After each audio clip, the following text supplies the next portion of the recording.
So I got a question the other day and it was coming from a YouTube comment which pretty much asked me what business model should I pursue in 2024, whether it's e-commerce, dropshipping, Amazon FBA, OnlyFans, what shall I do? Now in this video I'm not going to keep it too long, I'm going to keep it fairly short, get to the key points so I don't end up wasting your time or being like, oh man, you should do this business model because it's the best and I'm going to sell a course. I ain't going to do that. The only thing that I am teaching is how to build an audience and dropshipping and how to build a decent physique. That's it. And if you are curious what this channel is about, it's about self-development, business, entrepreneurship, all that sort of stuff, as well as I'm going to be in the future throwing up e-commerce videos because I've made 2 successful e-commerce stores. They've done well and I've also failed 9. So I know what not to do and what to do, because without failure you'll never succeed at anything, because that's just how the game works. The first thing I would tell you is, well, why do you actually want to start a online business? It's not fun, it's not easy, you have to spend a lot of your free time actually doing this because you more than likely have a job or you're going to school or college that takes up 60% of your time, which leaves you about 2 days left and maybe a couple of hours after or a couple of hours before you go to school, college, work, whatever it may be. You essentially have 2 options. One, you can do it in the morning, wake up earlier. I can't do that. I already go to work pretty early. I go to work at 4 a.m. So for me, waking up early is not a viable option. However, for you, it might be a viable option to wake up earlier. Let's say all your work starts at 9 a.m. Then if you wake up at 5 a.m. or 4 a.m., I wake up at 2 a.m. every day, then obviously there's a bit of a difference because you come home later than I do. I come home at 2 and I spend the hours between about 3 p.m. to 5 p.m, maybe 6 p.m, doing stuff like making these videos, doing my e-commerce store, improving my physical health, and making YouTube videos about physical health because I've been doing it a few years. I know what I'm talking about. But the question is, what should you actually pursue? Well, first of all, if you have any skills that you can actually monetize, such as you already know how to day trade, then you can just make videos about how to day trade, because tons of people want to learn day trading. Me, I don't care about it. I don't want to do it. If you've been going to the gym for a few years, you know way more than the person that hasn't gone to the gym, doesn't want to go to the gym, doesn't know what to do at the gym, and you can make videos about these people, help these people, and eventually you can funnel it into some sort of coaching program or course that you sell, or even like school community. So that's how you can funnel a free thing through knowledge and practice into a funnel where you can actually get paid through either coaching, courses, or memberships.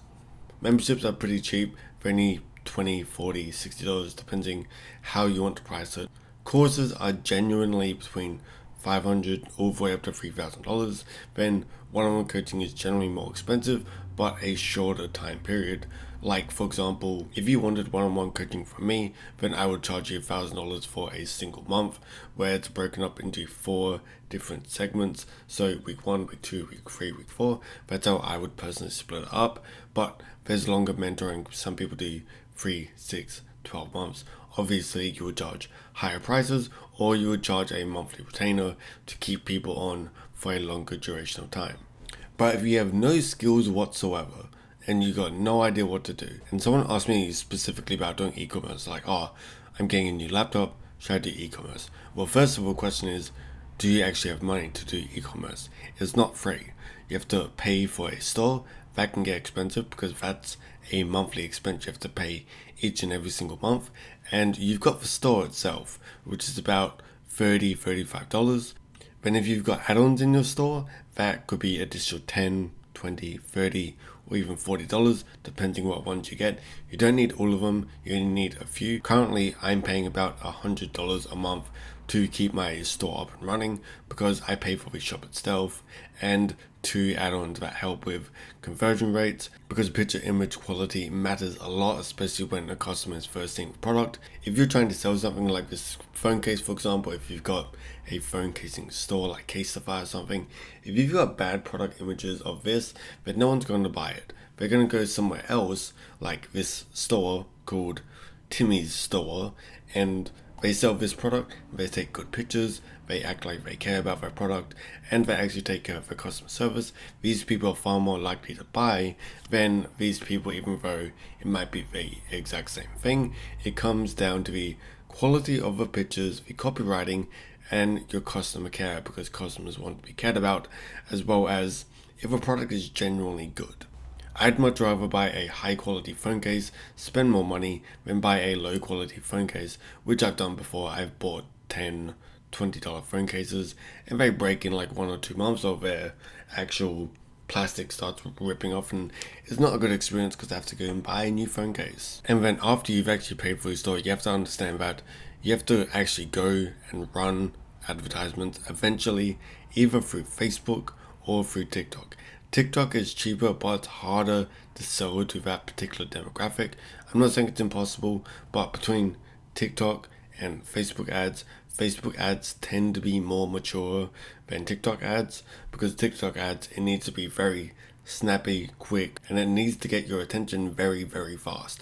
However, with Facebook ads, it doesn't have to be as quick as snappy, because the demographic is more boomers. Even me, I use Facebook way more than I use TikTok, but I know the younger generation, I have friends that are 18, 19 years old, so that's about 7 years younger than me, and all of them love TikTok. They buy off TikTok, and the advertisements are very, very different. I understand how to run TikTok ads, and I understand how to run Facebook ads. I understand Facebook ads much more, because for me to convert a customer on Facebook ads compared to TikTok ads, I find for me personally that running through Facebook ads, running a higher ticketed product such as $30, $40, $50, $60, even all the way up to $120, Facebook ads is a lot easier to target those people and actually get them to buy. However, with TikTok, if you have any products that are more than $50, more than likely you're not going to make a sale. If you want to make a sale with TikTok, you have to sell lower ticket sort of products, which means that the quality of a Facebook product is more than likely better, depending who obviously structures it. But with TikTok, since the demographic is actually younger, not a lot of people have that much money to spend. So if you're selling a $40 product on TikTok versus a $40 product on Facebook, then the TikTok one might do better. However, if you're charging a higher price item on Facebook, it often does better than, let's say, TikTok. Facebook, you can expect to spend hundreds or even thousands of dollars, or TikTok, you can expect to spend up to a few $100s, depending on how you're advertising it. Facebook can get very expensive very fast, but TikTok is also expensive. So do you have money for ads? Yes or no? There's an alternate route which you can go organically, which is pretty much you buying the actual product itself. For example, if I was selling these headphones to you and I wanted to represent that they are noise cancelling, you can just chuck them on.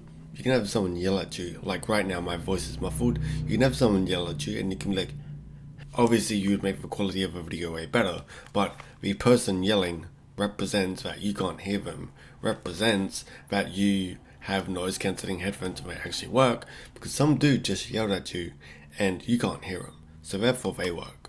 So that's a far more effective way with someone yelling at you, showing that it's actually noise cancelling, than being like, they're noise cancelling, instead of saying, hey, they're noise cancelling, because that doesn't really give a good demonstration of how well the noise cancelling actually goes.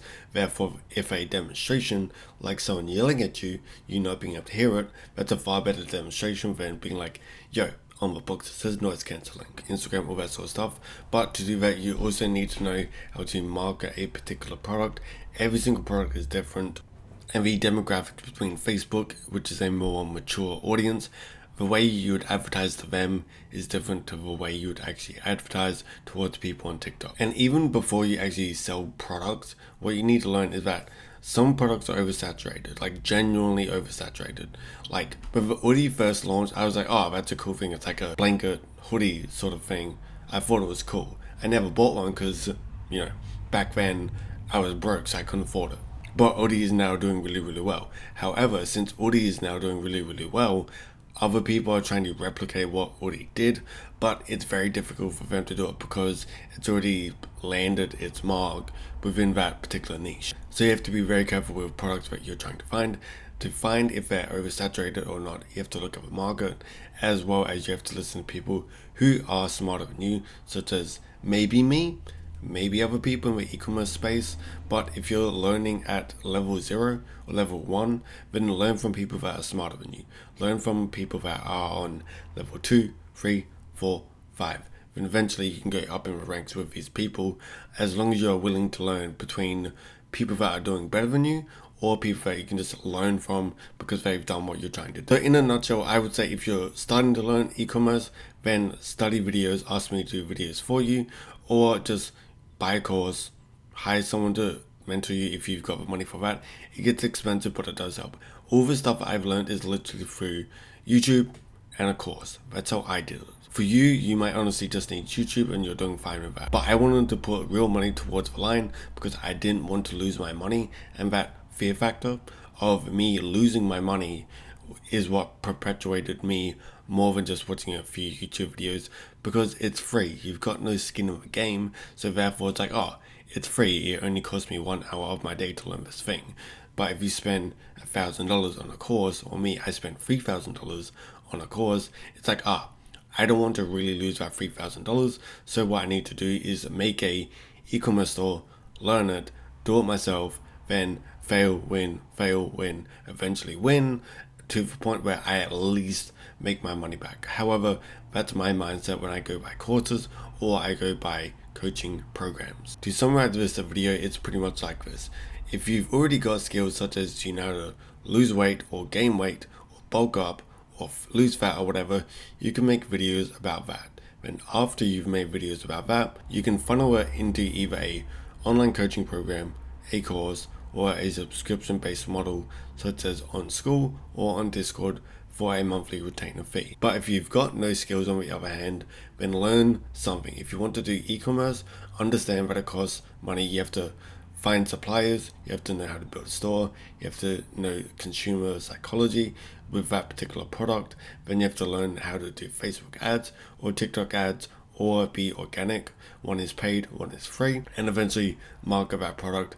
Therefore, in a nutshell, that's how you do e-commerce. I'd rather go the paid route over the organic route because that's just how I prefer it. But if you don't have money, I understand why you would go the organic route. And if you've not got skills or you want to learn a skill, then stick to only one thing at a time. Don't go from e-commerce to trading to crypto to SMAA to OnlyFans to whatever else there is. Don't jump from thing to thing to thing to thing. Stick with one thing at least for 6 months to 1 year and be consistent with it. Work on it each and every single day for 1 to 2 hours. Spend your weekends doing that thing as well, whether it's 4, 5, 6 hours, however much you can dedicate. Do that for 6 months to 1 year, and if it doesn't work, okay, it's not for you. Swap. And if it does work, just double down on that thing that's working, then eventually you'll make more money because you're good at that one thing. And it all comes down to one thing really.